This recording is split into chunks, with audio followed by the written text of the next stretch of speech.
aniquilarlos por completo. Esta afirmación impactante fue pronunciada por el líder de Corea del Norte, Kim Jong-un, durante una reunión con los máximos jefes militares del país. La amenaza está principalmente dirigida a Estados Unidos y Corea del Sur, de quienes sospecha que están preparando un ataque contra Norcorea, producto de haber incorporado en su constitución su condición de potencia nuclear. El contexto en el que Kim pronunció este discurso está caracterizado por la realización de maniobras militares conjuntas entre Washington y Seúl y el despliegue de buques submarinos, portaaviones y tropas estadounidenses en la península. 올해 들어와서도 미국과 그 추종 세력들이 반공화국 대결 책동은 여전히 악랄하게 감행되었으며 그 무모성과 도발성, 위험성은 사상 전례를 찾아보기 힘들 정도로 놈들의 발악은 극한에 달하고 있습니다. El líder norcoreano asume esta movida como una amenaza y su respuesta no deja dudas. Moviliza todo su poderío militar, incluyendo las fuerzas nucleares con las que cuenta. Además, Kim Jong-un dejó claro que abandonó su intención de reconciliarse con Corea del Sur y remarcó que no puede dialogar con personas que lo consideran su peor enemigo. La respuesta del sur no tardó en llegar. El presidente Yoon Suk-yeol ordenó reforzar sus fuerzas de ataque preventivo y prometió responder a la amenaza nuclear de Pyongyang. 한미일 3국은 오늘부로 북한 미사일 경보체계 실시간 공유를 정상 가동하고 단연간의 3자 훈련 계획을 공동으로 수립했습니다. 오늘의 협력 성과는 3국 안보 협력의 새로운 시대를 더욱 앞당길 것으로 기대합니다. 3국은 한반도를 포함한 인도 태평양 지역과 그 너머에 걸쳐 평화와 안정을 보장하기 위해서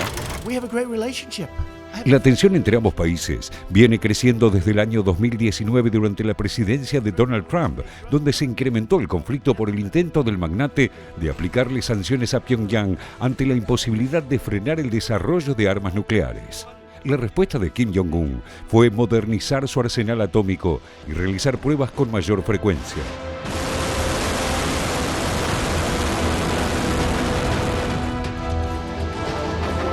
A dispatch from our Far East reporter. These pictures come from Seoul, capital of Korea. El conflicto entre ambas Coreas se remonta al final de la Segunda Guerra Mundial en 1945, cuando la península fue dividida por Estados Unidos y la Unión Soviética, después de que fue liberada de los japoneses. Desde ese momento, la unificación se torna cada vez más distante. Rusia, inmerso en la guerra en Ucrania, estaría comprando armamento a Norcorea según datos de inteligencia estadounidense. Washington espera que China intervenga y ponga freno a este intercambio de armas por tecnología. Now, in return for its support, we assess that Pyongyang is seeking military assistance from Russia, including fighter aircraft, surface-to-air missiles, armored vehicles, ballistic missile production equipment or materials, and other advanced technologies. This would have concerning security implications for the Korean Peninsula and the Indo-Pacific region.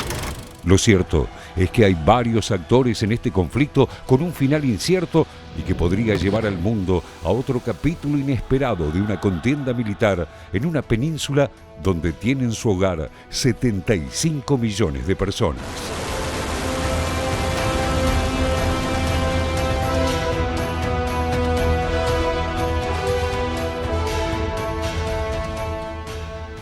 Vamos a detenernos en este tema y para avanzar, Félix, ¿quién es nuestra invitada? Nuestra invitada de hoy, es María del Pilar Álvarez. Ella es especialista en Historia Política y Relaciones Internacionales del Este de Asia, licenciada en Ciencia Política y doctora en Ciencias Sociales por la Universidad de Buenos Aires, maestría en Estudios del Este de Asia, Corea por la Universidad Yonsei de Corea del Sur, investigadora del CONICET, realizó investigaciones en Corea, Japón, China y Taiwán en diferentes oportunidades y además es profesora titular de la Universidad del Salvador y de la Universidad Nacional de San Martín, profesora invitada del Departamento de Ciencia Política y Relaciones Internacionales de la Universidad Torcuato Di Tella.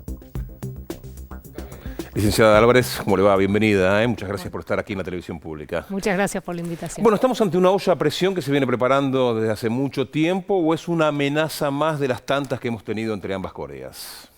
Bueno, se podría ser una nueva amenaza por el marco nuevo, sería de las tensiones que se desarrollan a nivel internacional a partir de la guerra de Rusia y Ucrania, el conflicto en Medio Oriente y las nuevas tensiones entre China y Taiwán. En ese sentido podría ser una nueva escalada, quizás con algunas características diferentes, aunque bueno, desde 1953 a esta parte siempre tenemos algunos espirales de escalada de tensión, negociación, etcétera, ¿no? En eso no es tan novedoso. Abrimos, por supuesto, el tema al análisis y a la mesa. ¿Qué tal? ¿Cómo estás? Buenas tardes, María. Quería preguntarte un poco en este mismo sentido que te preguntaba Alejandro, un poco lo que se ha modificado, qué nos ha hecho llegar hasta acá, ¿no? Recordemos, recién lo veíamos en el informe, que en el día de ayer, en el día de hoy, ha habido bombardeos importantes. Algunos dicen que es, en términos bélicos, digamos, el momento más crítico, por lo menos desde 2010 hasta la fecha. Pero veníamos de un proceso de un acercamiento, digamos, entre las dos Coreas desde 2018 que a partir de la llegada del nuevo presidente sudcoreano del Partido Conservador parecería comenzar a resquebrajarse y a su vez, por supuesto, las acciones de Corea del Norte. Para contextualizar un poco, ¿podrías explicarnos qué fue lo que se modificó desde 2018, donde había una suerte de acercamiento a esta situación tan tensa y tan crítica? Bueno, hay como dos factores, uno a nivel nacional, que es un poco lo que estabas dejando entrever. Hubo un cambio de presidente en Corea del Sur, en 2022 asumió el actual presidente Yoon, y serían los dos principales partidos políticos o espectros políticos en Corea del Sur, tienen una mirada muy distinta de cómo relacionarse con Corea del Norte, que desde la democratización del país hasta la actualidad ha dado lugar a que cuando gobierna el Partido Democrático, que en este momento es el partido de oposición, hay mejores vínculos con Corea del Norte, porque es un partido que refuerza la idea del diálogo más allá de todas las tensiones, más allá de toda la presión internacional, y cuando gobierna el partido justamente conservador, bueno, con distintos nombres que ha llegado al poder, donde tiene una mirada más reticente respecto al diálogo, es decir, pone condicionamientos al acercamiento con Corea del Norte, y eso tiende a generar situaciones de conflicto, de tensión, bueno, distintas a lo largo de la historia.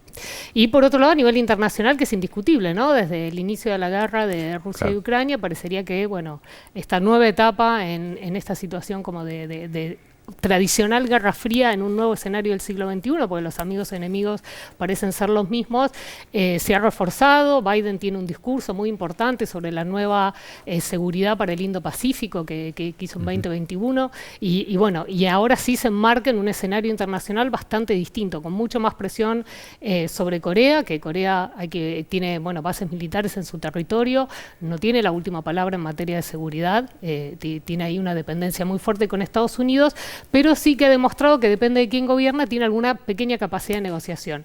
En la actualidad, el presidente actual ha decidido estar en una alianza nueva con Estados Unidos y Japón, firmaron un acuerdo tripartito el año pasado. De hecho, se habla de movimientos militares durante el último trimestre. Claro, movimientos militares en la frontera. Bueno, generalmente hay estos movimientos, estas prácticas militares que por ahí generan también una nueva situación de tensión, pero hay una postura frente a la situación internacional. Frente a esta situación internacional, el presidente dice, bueno, yo firmo un acuerdo con Japón y con Estados Unidos, algo que quizás no hubiera hecho el presidente anterior de Corea del Sur, y esto nos posiciona en este nuevo escenario. Y bueno, Corea del Norte también tiene su oportunidad, me parece, como para posicionarse, y lo está haciendo de manera muy clara en esta renovada alianza con Rusia, ¿no? Porque tienen un vínculo, ¿no? Y con China, pero en este caso, bueno, en particular, las amenazas ahora de esta semana tienen más que ver con Rusia que con China. Pilar, primero muchas gracias por haber venido. Pensaba un poco en esto que enumerabas recién, si tuviéramos que decir algo concreto de cuál es la disputa entre estas dos Coreas, ¿no? Pensando un poco en la guerra de Ucrania, bueno, que Putin menciona el Donbass, ¿qué podríamos decir que es la disputa en concreto entre estos dos países?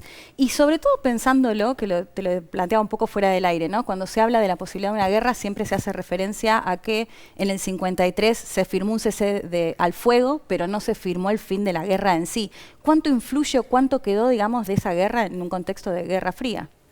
Bueno, la Guerra Fría es como que está presente para Corea desde siempre, desde 1945. No se ha ido a la situación de Guerra Fría.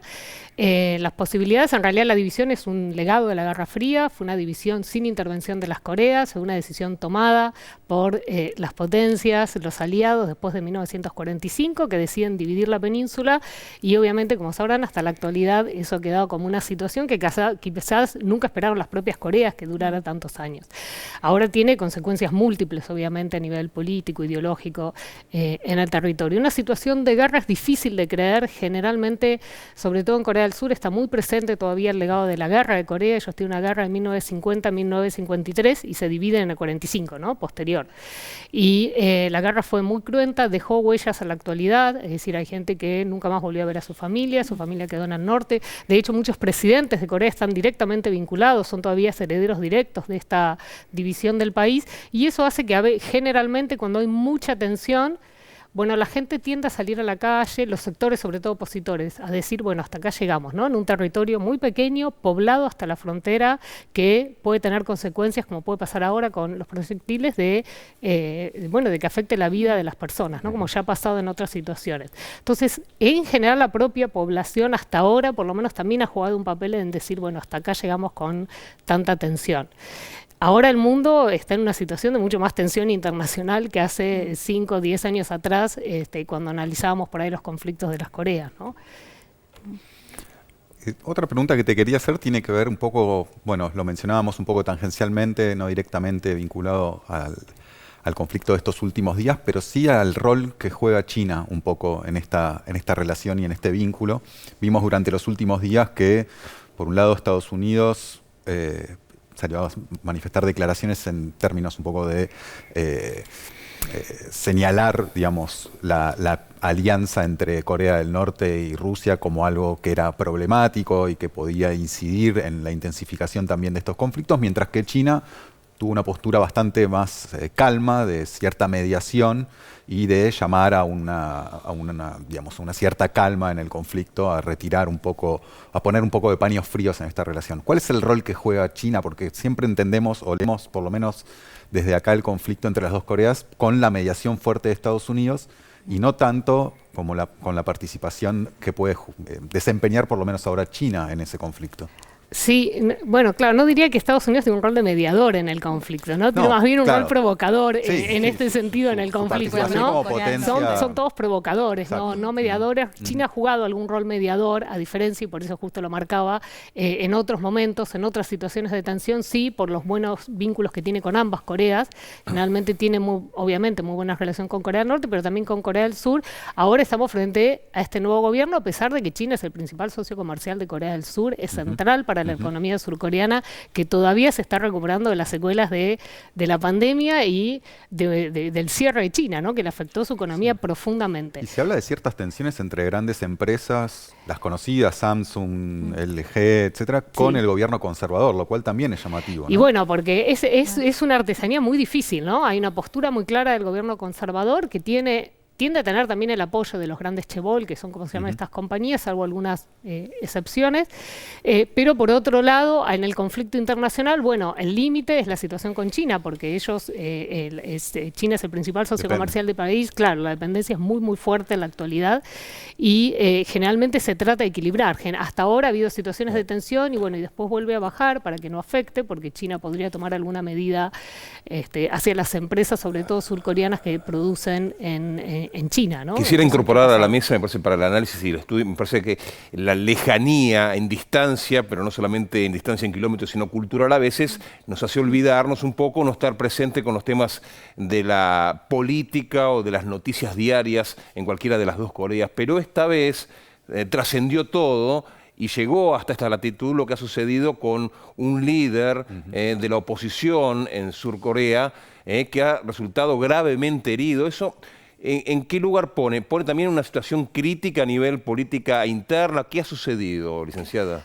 No, bueno, no creo que sea, es sí sorprendente porque, bueno, no, claramente no era un incidente que se esperaba y tampoco forma parte aparentemente la persona que ejecutó este atentado, no forma parte de algún grupo, no se sabe en realidad todavía, pero no hay un grupo detrás, entonces se podría quedar como algún evento esporádico, que ha ocurrido algunas otras veces atentados en Corea del Sur desde ya.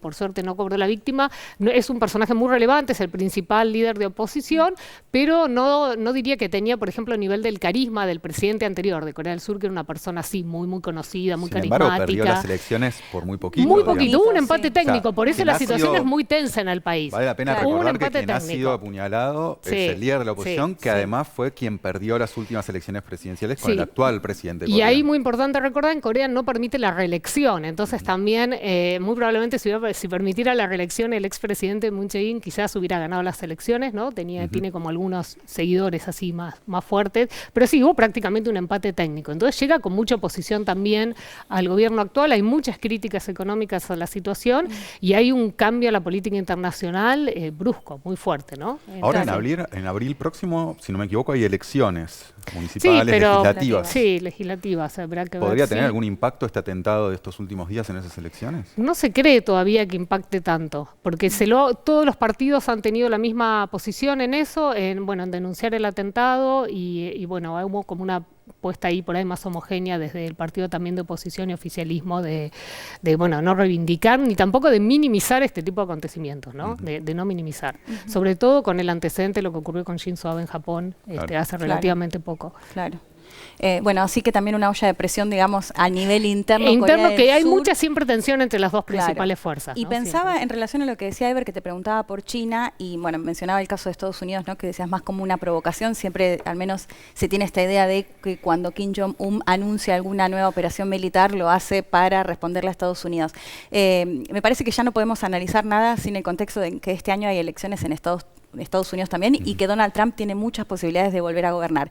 Y recordaba esas hasta cartas de amor que se mandaban con Kim Jong-un y Donald Trump. Entonces, preguntarte un poco en ese sentido, ¿qué puede llegar a cambiar si vuelve a gobernar el Partido Republicano en Estados Unidos en este contexto?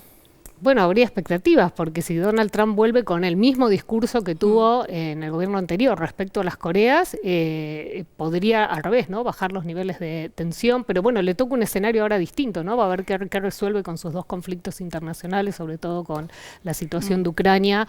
La política de Trump en principio era bastante opuesta, ¿no? No era la provocación, al contrario, hubo una baja en el apoyo el apoyo económico en materia de seguridad hacia Corea, ¿no? Corea se tuvo que hacer cargo de gran parte de su presupuesto de seguridad, negociaciones que tuvo en la época de Trump, y además de ser el primer presidente que se encontró con Kim Jong-un, ¿no? Un hito histórico, a pesar que eso no desembocó en resoluciones del conflicto, ¿no? Por parte de Corea del Norte se esperaba que eso podría permitir finalmente la firma del acuerdo de paz entre las Coreas, que ese acuerdo de paz está trabado no por un problema de las Coreas, ¿no? Sino justamente por que no se ponen de acuerdo Estados Unidos para la firma, Estados Unidos. Ahora, entre demócratas y republicanos, ¿hay matices en la política de Estado en relación a Corea o realmente hay cambios? Porque uno le cuesta creer cuando Estados Unidos habla de políticas de Estado que tenga tanta diferencia entre un gobierno y otro, ¿no? Con Trump hubo diferencia. En el caso de las Coreas, Trump va a tener muchas Trump es uno críticas a diferente, otros ¿no? niveles. Evidentemente Trump es diferente. en todo, ¿no? Y en el caso de las Coreas, para quienes tienen una mirada por ahí más pacifista respecto del conflicto, más dialoguista, en algún punto fue una situación mejor, ¿no? Hasta decidió encontrarse. Como decía, no tuvo después los resultados esperados. En el sentido, no hubo un acuerdo para la desnuclearización de Corea. Pero se bajó la tensión. Se bajó, subió, porque él fue el que provocó la primera gran crisis, y después él mismo la bajó, sería la tensión, Licenciada, encontrándose. Muchas gracias por estar aquí con nosotros, ayudarnos a entender, decíamos, lejos en todo sentido, ¿no? Las Coreas, pero bueno, cerca con usted para entender un poquito más. Muchas gracias.